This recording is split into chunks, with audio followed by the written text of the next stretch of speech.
حضرت بہاؤالدین زکریا ملتانی رحمۃ اللہ علیہ اور بابا فرید الدین گنج شکر رحمۃ اللہ علیہ ایک زمانے میں ہوئے۔ ملتان کا ایک شخص حضرت بہاؤالدین زکریا ملتانی کے پاس مرید ہونے آ گیا، مرید ہونے آیا۔ حضرت اس کو کونے میں لے گئے اور لے جا کے کہنے لگے تو ملتان کا رہنے والا ہے تو میں اپنے شہر والوں کے ساتھ دھوکہ نہیں کرتا، انہیں میرے پاس لوگ مرید ہونے آئے ہیں، یہ کوئی کہیں سے آیا ہے کوئی کہیں سے آیا، تو میرے شہر کا ہے، میں کوئی پیر شیر نہیں، میں دکاندار ہوں، جیبیں ٹٹولتا ہوں لوگوں کی، میں دھوکہ دیتا ہوں، تجھے بچانا چاہتا ہوں، تو اس طرح کر کہیں اور چلا جا۔ اس نے کہا حضور مشورہ دے کہاں جاؤں؟ کہنے لگے پاک پتن میں چلا جا، فرید الدین بہت بڑا فقیر ہے، بڑا فقیر ہے۔ وہ شخص کہتا ہے گھوڑے پہ بیٹھا، میلوں کا سفر تھا، ملتان سے پاک پتن شریف پہنچا، بابا صاحب کی خدمت میں حضور مرید ہونا ہے، کہاں سے آئے ہو؟ کہا ملتان شریف سے۔ کہنے لگے وہاں فقر کا دریا بہ رہا تھا تو نہر کے پاس آ گیا ہے، فقر کا دریا بہ رہا تھا تو نہر کے پاس آ گیا ہے۔ اور رونے لگا، کہنے لگا بابا مجھے کیا پتا نہر کون سی ہے دریا کون سا ہے، وہ تیرے پاس بھیجتا ہے تو اس کے پاس بھیجتا ہے۔ میرے بھائی پرانے لوگوں کو تو اپنے اندر کوتاہی نظر آتی تھی، سامنے والے کے اندر خوبی دکھائی دیتی، میں بن کے بیٹھ گیا ہوں کہ میں ہی صحیح ہوں، بس میں ہی صحیح ہوں، اپنے زاویہ نگاہ سے سوچتے ہو، اپنا اپنے طرز خیال بنا لیا۔ سوچ کی صفائی، سوچ کی پاکیزگی۔ حضرت بابا فرید الدین گنج شکر رحمت اللہ تعالیٰ علیہ کی اماں کہتی ہیں جب میرا بیٹا پیدا ہونے والا تھا تو میں رب کی بارگاہ میں دعا کرتی تھی، اللہ اگر تو مجھے بیٹا دے تو اس طرح کا دینا بیٹا میرا ہو پر بندہ تیرا ہو، اے اللہ اگر بیٹا دینا تو اس طرح کا دینا، میرے اللہ اس طرح کی مجھے اولاد دینا کہ دودھ وہ میری چھاتی سے پیے پر شکر تیرا ادا کرے، اے اللہ اگر بیٹا دینا تو اس طرح کا دینا کہ قوت روٹی روزی وہ زمین پہ کھائے لیکن اسی زمین پر وہ تیرے دین کا سپاہی بھی بنے، وہ مجاہد فی سبیل اللہ بھی بنے۔ حضرت بابا صاحب کہتے ہیں مجھے شکر پسند تھی، اماں بڑے جتن کرتی ہے بیٹے کے لیے، بڑا کچھ کرتی ہے، اور بیٹے روٹی ٹائم پہ کھانا، اولاد کا کہتے ہیں مجھے شکر پسند تھی۔ میری اماں سردیوں کے ٹھنڈے موسم میں اٹھ کے میرے لیے پانی بھی گرم کرتی، مصلی بھی بچھاتی، اور پھر ایک پڑیا شکر کی بنا کے میرے مصلی کے نیچے بھی رکھتی، کہتی بیٹا نماز پڑھے تو اللہ شکر دیتا ہے۔ آپ فرماتے ہیں میں روز نماز کی 5 نمازوں کے وقت مصلی اٹھاتا تو پڑیا شکر کی ملتی، سکون اور مدرسے کے میں اپنے کلاس فیلوں کو بھی کہتا نماز پڑھو بڑی پیاری شکر ملتی ہے، کہتے میں روز شکر کھاتا۔ ایک سویرے فجر کی نماز میں اماں نے وضو تو کرایا، مصلی بھی بچھایا، پر دیہات کی وہ ساتھی بیوی جس کا سارا کام خلوص پر مبنی تھا، جو آکسفورڈ سے پڑھی ہوئی تو نہیں تھی لیکن آداب ممتا اسے سارے آتے تھے، جو کسی یونیورسٹی کی سند یافتہ تو نہیں تھی لیکن بیٹے کے ساتھ کس طرح کا رویہ اختیار کرنا ہے یہ سارا اسے پتا تھا، کہتے ہیں سادی اماں نے سارے کام کیے لیکن شکر رکھنا بھول گئی۔ بابا صاحب کہتے ہیں میں نماز پڑھنے لگا تو اماں نے یہ بھی بتایا تھا کہ نمازی کے آگے سے نہیں گزرتے، نمازی کے آگے نہیں ہوتے۔ اب اماں کہتی ہے میں مجبور ہوں، درس بھی میں نے دیا ہے بھول گئی ہوں، اب شکر رکھنے جاؤں گی تو پردہ کھل جائے گا۔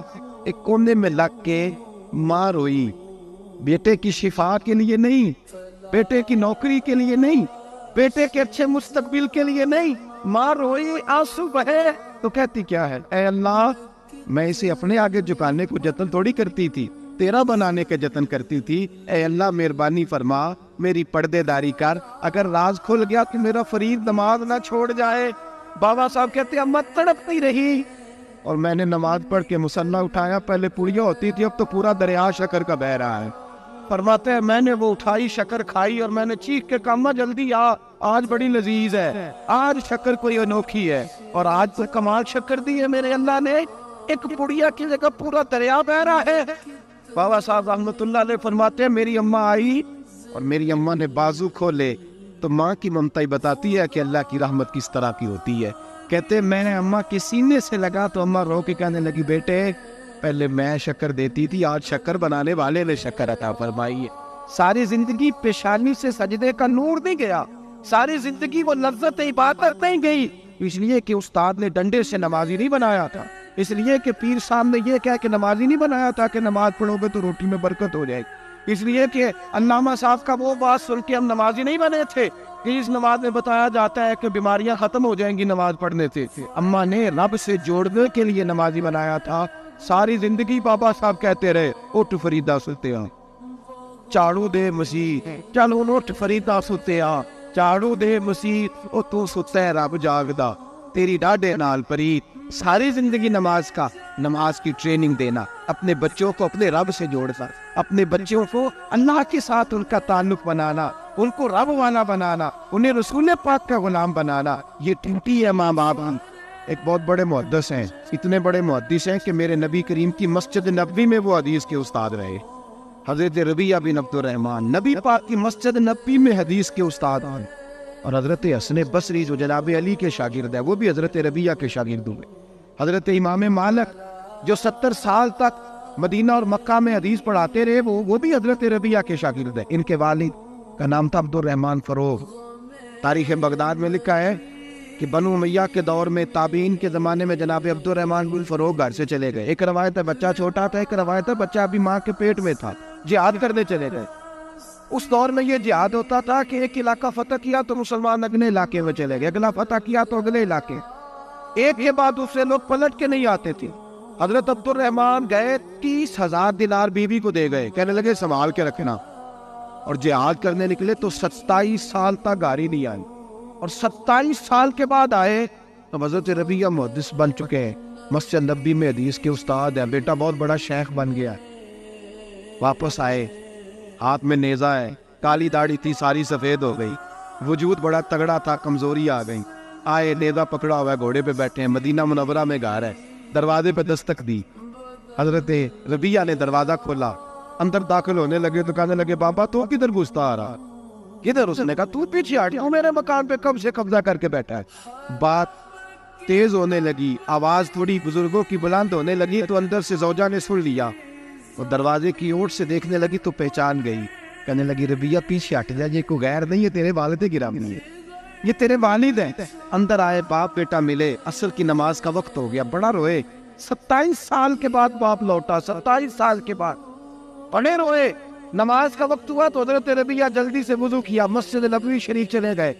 جناب عبد الرحمن فروغ نے بھی کھانا وانا کھانا تھا، کھانا کھانے بیٹھے تو حکم دیکھے شوہر کیا کرتا ہے، یہ نہیں پوچھا کہ 27 سال حال کیا رہا، پوچھنے لگے میں تجھے 30,000 دینار دے گیا تھا، وہ کدھر ہے؟ تو زوجہ کہنے لگی کھانا کھا لو، عصر کی نماز پڑھ کے آؤ، پھر بتاتی ہوں پیسے کہاں ہیں، آپ کی رقم بڑی اچھی جگہ پہ محفوظ ہے۔ کہتے ہیں میں نماز پڑھنے مسجد گیا، عصر کی نماز کے بعد میرے نبی پاک کے ممبر پر ایک نوجوان بیٹھا ہے، گھر میں تو ان کا انداز ٹوپی پہننے کا تھا نا، سادے عام لباس میں، مسجد نبی میں جبہ پہنا ہے، سر پہ امامہ ہے، خوبصورت لب و لہجے میں رسول اللہ کے ممبر پر بیٹھ کر، نبی پاک کے ممبر پر بیٹھ کر، نہیں آپ کو اس بات کی لذت نصیب ہو رہی ہے کہ نہیں، عام جگہ نہیں، نبی پاک کے حضور کے ممبر پر بیٹھ کر نبی پاک کی حدیثیں سنا رہے ہیں، اتنا بڑا مقدر۔ کہتے حضرت امام مالک جیسے لوگ، خواجہ حسن بصری جیسے لوگ کاغذ قلم لے کے حدیثوں کی سماعت کر رہے ہیں، ان سے درس لے رہے۔ جناب عبد الرحمن کہتے ہیں میری نظر اٹھی، کچھ بوڑھا ہو گیا تھا، کچھ اس وقت وہ ٹوپی میں سادے لباس میں تھے، پہچان نہ پایا۔ ایک شخص سے پوچھا یار ہے تو جوان، پر اس کے چہرے کی نورانیت میرے دل کو بھا گئی ہے تو جوان، پر اس کا حدیثیں بیان کرنے کا انداز میری طبیعت کو گھائل کر گیا، یہ کون ہے جو نبی پاک کی مسجد میں بیٹھ کے حدیثیں بیان کر رہا ہے؟ کہتے امام مالک کہنے لگے بابا جی چپ کر جاؤ، ہمارے استاد کے بارے میں اونچے لب و لہجے میں بات نہ کرنا، دیکھتے نہیں کتنے کتنے لوگ بیٹھے ہوئے خاموشی سے۔ تو میں نے کہا مجھے بھی تو بتا دو نا ہے کون؟ تو کہنے لگے کوئی عبد الرحمن فروغ نام کے بزرگ ہے، یہ ان کے بیٹے ہیں، ربیہ نام ہے۔ کہتے ہیں جب لفظ کہے تو میرے آنسو چھلک کے باہر آئے اور میں حضور کی مسجد میں گر گیا اور رونے لگا کہ یہاں اور میرے رسول پاک سید عالم صلی اللہ علیہ وسلم کے منبر پر اور میرا بیٹا۔ کہتے میں تڑپ کے گھر گیا اور گھر جا کے میں نے اپنی بیوی کو جب دیکھا تو میرے آنسو نکل گئے، میری بیوی سمجھ گئی کہ یہ میرے محدث بیٹے کو دیکھ آیا ہے۔ کہتے ہیں بیوی رو کے کہنے لگی میں نے آپ کے 30,000 دینار آپ کے بیٹے کو مصطفیٰ کریم کی حدیث کا استاد بنانے میں بچ کرتا ہے، میں نے وہ 30,000 دینار خرچ کر دی ہیں، 30,000 دینار آپ کا بیٹا میں نے۔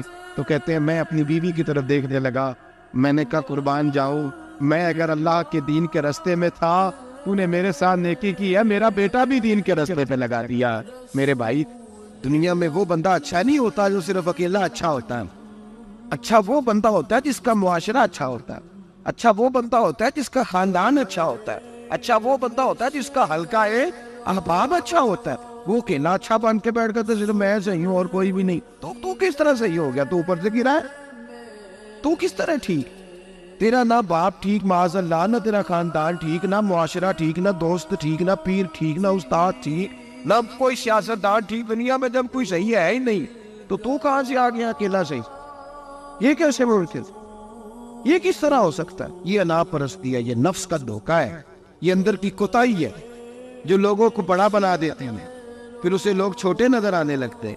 یاد رکھیں میرے نبی کریم سید عالم نور مجسم علیہ السلام نے خوبصورت سوچ، اچھی سوچ، پاکیزہ سوچ، صاف ستھری سوچ تھی۔ حضرت زید بن حارثہ فرماتے ہیں طائف کے لوگوں نے میرے نبی پاک کو پتھر مارے، لہو لہان کر دیا۔ فرماتے وہاں کے کچھ لوگ بھی انہیں برا کہنے لگے، میں بھی برا کہنے لگا، اس لیے کہ یہ تو عرب کے کلچر کے بھی خلاف تھا۔ عرب معاشرے کے لوگ اپنے مہمان کے ساتھ یہ سلوک نہیں کرتے تھے، چاہے وہ کوئی بھی ہو۔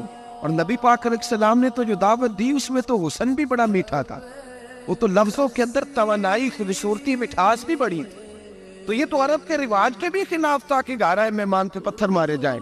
انہوں نے پتھر مارے، لہو لہان کیا، میں نے بھی برا کہا، معاشرے کے لوگوں نے بھی برا کہا، اور فرمانے لگے پھر کمال ہو گیا، حضرت جبریل بھی حاضر خدمت ہوئے اور عرض کرنے لگے یا رسول اللہ صلی اللہ علیہ وسلم، رب فرماتا ہے کہ جبریل جاؤ اور میرے نبی سے جا کے اجازت لو، اگر میرے رسول اجازت دیں تو انہیں مسل کے رکھ دے، انہیں دو پہاڑوں کے درمیان انہیں مسل کے رکھ دو، مسل کے۔ ہمارا کسی سے اختلاف ہو جائے نا تو زور جتنا ہمارے اندر ہو ہم لگا سارا ہی لیتے ہیں، جب پتہ چل جاتا ہے نا کہ میرے تعلقات کتنے کو ہیں پھر ہم کہتے ہیں چلو دفع کرو، میں نے کیا کہنا ہے۔ اصل بات پتہ کیا ہوتی ہے کہ انگور کھٹے ہاتھ نہیں پہنچتا، ورنہ اختلاف ہو جائے تو دل ہمارا کرتا ہے کہ پیس کے رکھ دے، لیکن چونکہ اتنی پہنچ نہیں ہوتی تو پھر لوگ واپس آ کے پتہ کیا کہتے ہیں، اور میں نے کہا چلو وہ تو فضول آدمی ہے، میں نے تو نہیں نا اس طرح کا بات دینا۔ اصل بات یہ ہوتی ہے کہ انگور ہاتھ نہیں پہنچتا اس کی۔ یا رسول اللہ صلی اللہ علیہ وسلم، رب کریم فرماتا ہے کہ جبریل جا کے آپ اجازت لیں، اگر حضور آپ کو اجازت دے دے۔ علماء نے یہاں بڑا خوبصورت جملہ لکھا ہے، اگر آپ سمجھتے بڑی خوبصورت بات لکھی ہے علماء کرام۔ علماء کہتے ہیں اہل محبت کے لیے فکرہ ہے، علماء کہتے ہیں جو رب کافر کو سزا دینے کے لیے بھی رسول اللہ سے پوچھتا ہے، کافر کو سزا دینے کے لیے بھی کہتا ہے محبوب اگر تو کہے تو سزا دے دو، کافر کو سزا دینے کے لیے پوچھتا ہے، ہم تو رسول اللہ کے کلمہ پڑھنے والے ہیں۔ اور جو نبی کافر کے بارے میں کہتے ہیں یا اللہ نہیں انہیں نہیں کہنا، تو محبوب اپنے غلاموں کے بارے میں یہی کہیں گے اللہ کوئی نہیں، بھول گئے تھے، معاف فرما دے، معاف کر دے۔ یہ باریک نقطہ یہاں علماء نے بیان کیا، اس کو سمجھا کر۔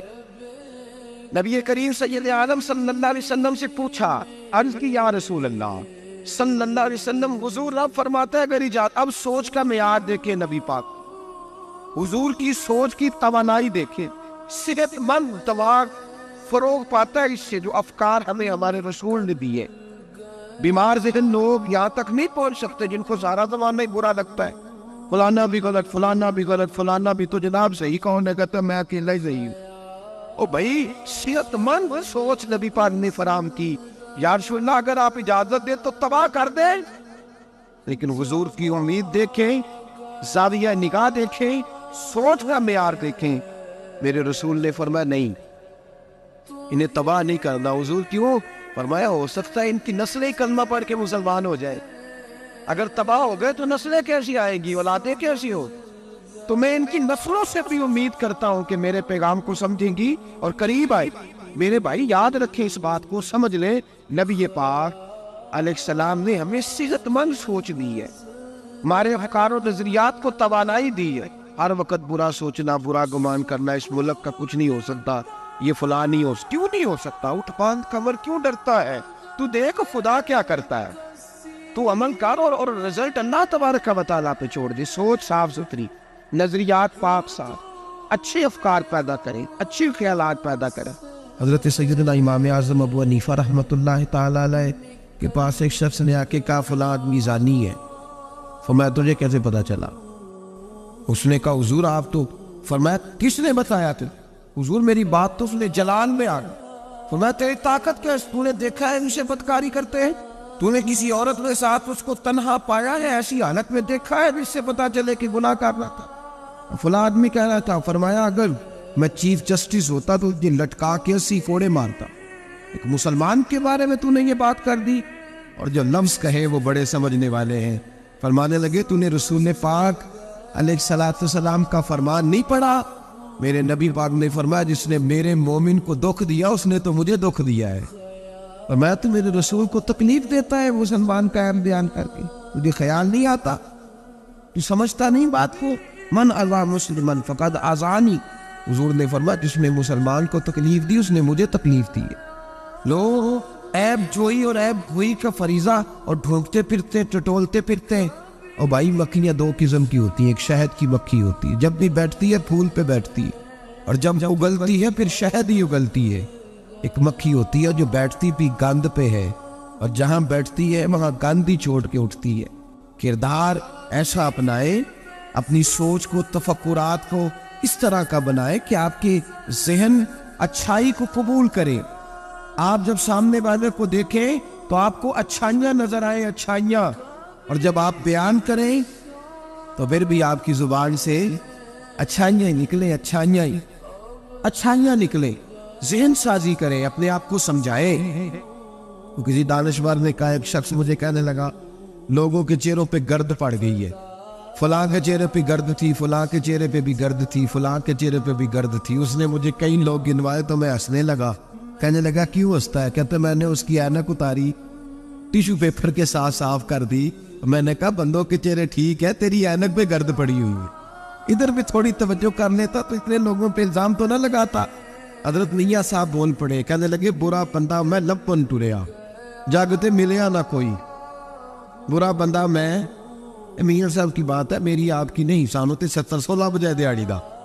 میاں صاحب کہتے ہیں میں برا بندہ میں لپن ٹریا تے جاگتے تھا ہی کوئی نہیں کہ ملا ہی نہیں. کہتے مجھے نہیں ملا, مجھے نہیں. سمجھ لیں بات, بزرگوں کے افکار کو سمجھے. کہتے مجھے ملا اس لیے کہ میری سوچ ہی بڑی اچھی تھی, جو مجھے ملتا میں اس کے اندر اچھائیاں پیدا کر لیتا. مجھے نہیں ملا یہ نہیں کہ بندہ تھا نہیں, مجھے نہیں ملا اس لیے کہ میری سوچ ہی نہیں تھی. وہ اینک کہاں سے لاؤ جس میں لوگوں کے عیب نظر آئے. برے بندے نو میں لپن ٹریا تے جاگتے ملیا نہ کوئی, تے اپنے اندر چاہتی پائی تے میں تھو برا نہ کوئی. اپنے اندر چاہتی پائی تے میں تھو. مجھے سمجھ آئی من عرف نفسہ فقد عرف ربہ, من عرف نفسہ فقد عرف ربہ. جو اپنے آپ کو پہچان گیا وہ اپنے رب کو. یہاں تو الزام تراشی ہے, الزام تراشی. سب نے مفسرین نے اپنی اپنی بات لکھی. میرے استاذ گرامی یہاں فرمایا کرتے تھے, بھائی اگر تو دنیا میں اپنے بیٹے کو دھوپ میں بیٹھا دیکھے تو تیرا دل پھٹ جاتا ہے. یہ دھوپ میں کیوں بیٹھا ہے؟ اس کو شرک سے بچا, شرک اکبر سے بھی بچا, اصغر سے بھی بچا, خفی اور جلی دونوں قسم کے شرک سے بچا. دنیا میں تیرا بیٹا دھوپ میں ہو تجھ سے برداشت نہیں ہوتا, بتا اگر تیرا بیٹا جہنم میں گیا تو تجھے کیسے برداشت ہوگا؟ آگ میں جلتا ہوا تجھے. اسے اللہ سے جوڑ دے, اسے رسول اللہ صلی اللہ علیہ وسلم کا غلام بنا دے. میرے نبی کریم سید عالم صلی اللہ علیہ وسلم نے فرمایا جب تیرا بیٹا 7 سال کا ہو جائے تو اسے مسجد لے کے جا, 3 سال تک لے کے جا مسجد. 10 سال کا نماز نہ پڑھے تو سزا دے. 3 سال تک خود اپنے ہاتھوں سے ٹریننگ دے, اسے مسجد لے جا, آداب مسجد بتا, اسے نماز سکھا, تو خود لے کر کے جا, بھیجنے کا نہیں کہا. فرمایا جب بچہ 7 سال کا ہو جائے تو اسے مسجد, بڑی محنت کرتے ہیں ہم بیٹے کو بنگلہ دینے کے لیے, بینک بیلنس دینے کے لیے, دن رات ایک کر دیتے ہیں. خدا را سے نمازی بنانے کی بھی محنت کرو.